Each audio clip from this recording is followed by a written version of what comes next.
After a week in hiding, Emmerson Mnangagwa may have returned to Zimbabwe as the successor to President Robert Mugabe. This is the culmination of a power struggle over who should take his place. It may have finally been settled. The man who has ruled Zimbabwe for almost 40 years is under house arrest, while his wife grazes reportedly in Namibia.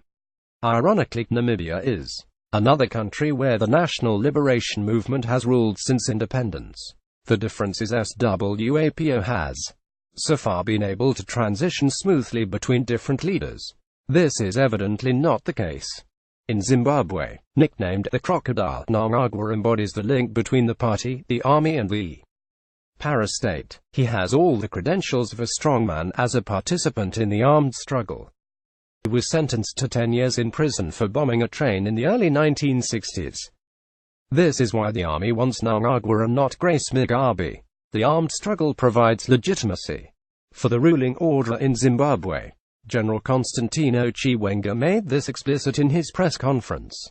It is the only legitimacy available to the political class and conveniently provides a cover for the elite and its vast networks of patronage. In another sense, the Zimbabwe Defense Forces ZDF needs Mnangagwa because they cannot assume direct control over the country without costing Zimbabwe its regional alliances. It's not like Zimbabwe can afford to become even more isolated on the world stage.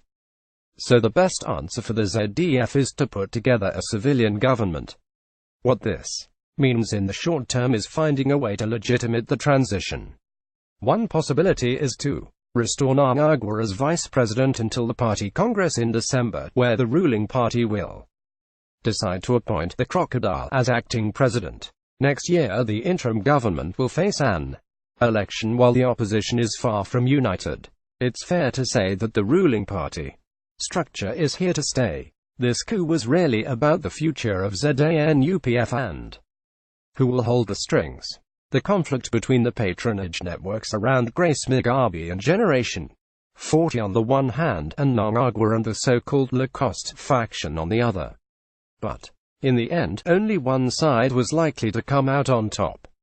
Although the overthrow of Mugabe has been welcomed by many of his victims, the truth is that the coup was launched to ensure continuity and not change. The status quo is reproducing itself by any means it can. It's no accident that Mnangagwa is implicated at every step in the atrocities of the Mugabe era. During the Gukurahundi campaign in the 1980s, Mnangagwa was the security minister in Mugabe's cabinet. He was embedded in the state repression against the Indabella with the aim of crushing the rival nationalist party ZAPU. By conservative estimates, the killings left around 4,000 people in mass graves. Others put the figure at 20,000 dead. At the end of the campaign, Mnangagwa helped bring Joshua Nkomo, the leader of ZAPU, into government with Mugabe.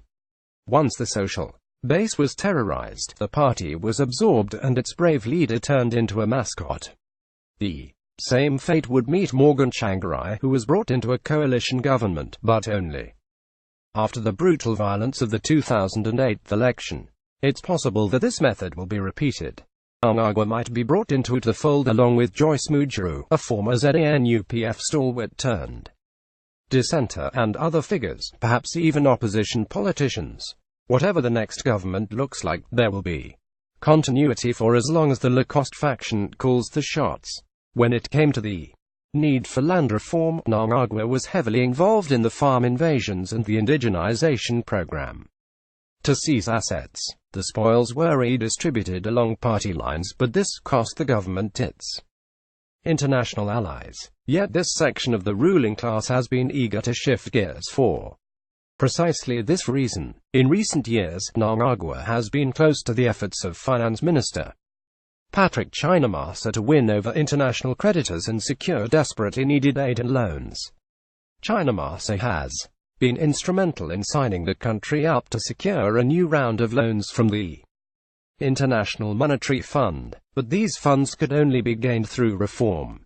The IMF demanded that the Mugabe government pass austerity measures, cut the public sector wage bill and compensate the white farmers with the rent paid by black farmers. Chinamasa was later purged by Mugabe and replaced with Ignatius Chombo, who is now detained by the army. Naturally, the Mugabe government was slow to enact any reforms because it did not want to open up the economy for fear its side would lose out. Yet Mugabe continued to pursue nationalization. Last year, the government nationalized the diamond mines as a way of divvying up more resources to the elite based around the party. The looting of resources and assets can only go on for so long before there are dire consequences. The balance of forces behind the coup may hope that they can stabilize the system by restoring the credibility with the West. But this is the same party that has blocked democracy for 4 decades. In short, the hard times are far from over for Zimbabwe.